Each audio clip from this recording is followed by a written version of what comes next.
Hello everyone and welcome to another episode of Orthodox Bench with the Boy, and I'm the boy in question, and I'm here to answer any questions you might have on Eastern Orthodox theology or practice from my own personal knowledge and experience. And while I was recently accused of speaking for the entirety of Orthodoxy, I do not do that, I never said that, and I never pretend to do that. So there's that. Today's question is from Ants Europe. His question is, hey boy, and what should I do if I'm too anxious to go to confession? Uh, we're all struggling with that, honestly, and I will answer your question from a number of perspectives. The first perspective is from you, the second is from the priest, the third is from God and his angels and saints, and finally, and definitely the least, is from the perspective of Satan and his attending demons. If you found use in listening to these videos, because let us be honest, majority of you are simply listening to them, there's really not a whole lot of point to watch them. If you found any use in these videos, please consider pledging $1 or $2 or however many on Patreon, because it helps me put out these videos and it helps me illustrate the Bible on verse-to-verse basis, because this is my full-time endeavor. So let us begin. Your side. You are probably anxious because one of two reasons. These are most probable ones. The first one is that there's some serious criminal activity going around, including but not limited to murder. The second reason, which is much more everyday than the first reason, are sexual sins. And yes, it's really difficult to divulge this, and trust me on this, whether you say these things to a person who has no clue who you are, or who knows sort of who you are, or who is your friend, it makes next to no difference. All of these categories of knowing your priest and him knowing you are different kinds of awkwardness, and it never goes away.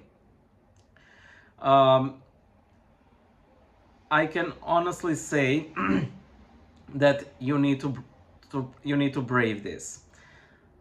Confession is very similar to prayer in the sense that we will never get used to it. It is very difficult, sort of, to form a habit and to dispel this false shame that we have for confession.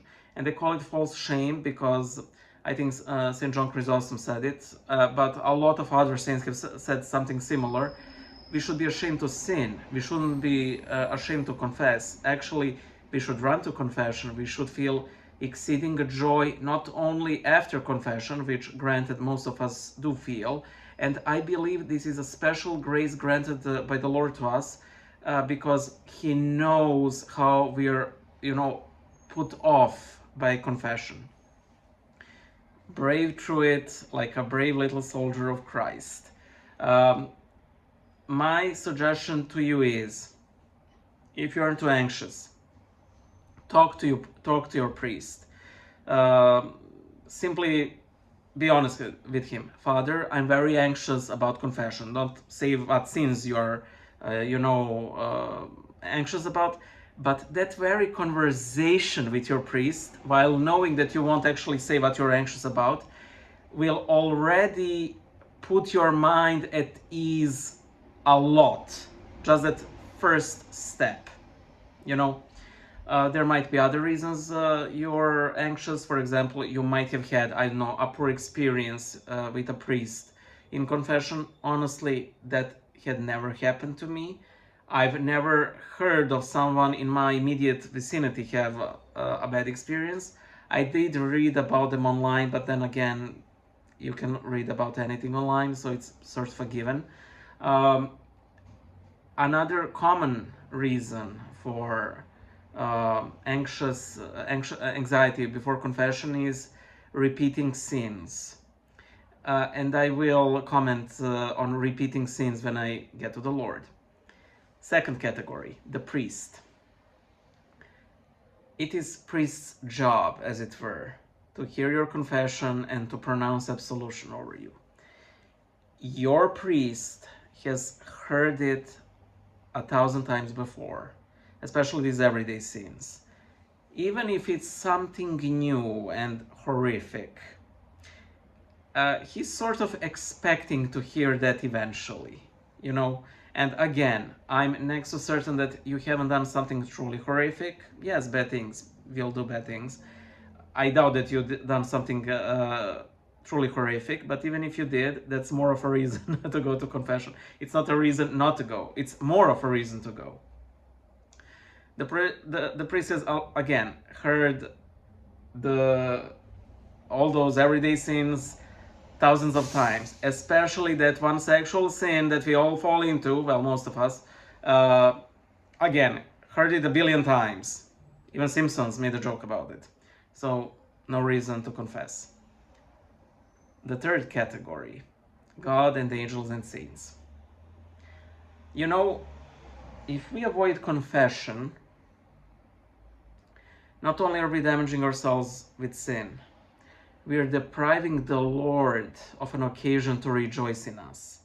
We are depriving our guardian angel, our patron saint, or saints dear to us, and definitely all of the departed who have gone before us, a cause to rejoice. Because when confession sets us right with the Lord, it sort of ripples out, you know. And I think that it is sad. Honestly, I do believe that we should confess more often, but I sort of understand parish priests who are generally so pressed for time and everything that, at least here in Serbia, they're not really in a rush to have like these regular confession times, because that means that there will be a lot of people attending. My parish church, actually, when they have a confession, the line goes out to the street. How many people are waiting to confess their sins? But yeah, it's God's nature to love and to forgive. And that is the tragedy of hell, because those people ultimately don't want to be forgiven. Maybe they want to go through the motions of forgiveness, but they truly don't want to be forgiven. I said that I will speak about like this anxiety of like habitual sins, the sins that we repeat, and yes, generally they are another tool in Satan's tool shed to convince us not to confess. But there is this comic called Coffee with Jesus. Honestly, I can't remember how truly devout the author is. I can't remember if some of the episodes were actually blasphemous, but there is one that was really profound. And this man asks Christ, aren't you tired of forgiving the same sins over and over again? And he says, well, that depends. Are you tired of the same old forgiveness all of the time? There is I can't really discern it at this moment, but there is something about habitual sins that's ultimately preventing us from literally drowning in pride. This constant thorn in our high opinion of ourselves, because a lot of us, myself included, definitely think too highly of ourselves. Imagine if we didn't have that one special horrible little thing that we constantly fall into, or many such little things that ultimately say to us, this is what you're truly like. Because at the end of the day, you don't say the wholehearted yes to the Lord. It's always something, well, it's a habit, well, I was weak, well, I was stressed. All of those stupid excuses. But again, all the more reason to confess. And finally, Satan and his demons. Your anxiety is Satan's primary way not to get you to confess. And this is his tired and true method. If he fails to do that, then he will try his second, next best thing, and that is forcing you to lie or omit during confession. Which is, honestly, if you plan or are really tempted to do that, don't go to confession, but simply be upfront with the priest. Father, I am severely tempted to lie about something in confession. You know, he might say, well, what is it? And you know, you might be ready to open up and divulge to him. You probably won't, but at least you won't be pressured to lie, as you might be tempted in confession. But again, what I said in the beginning, that simple conversation with the priest before confession, when without you actually saying your sins, can do wonders. Just bear in mind that priests can be really busy. This can be a simple 3-minute conversation. And again, confession anxiety is something that practically everyone suffers from. I suffer from it. I've been practicing Orthodox for 24 years. It doesn't sting as bad as it used to, but man, it stings, and it stings. So yeah, just march on. For the sake of yourself, for the sake of the entire church, for the sake of the Lord, of your guardian angel, of your patron saints, of your dearly loved departed. And to one-up Satan, you know. I think there's as few things as devastating to the devil as us confessing. Honestly, it's true.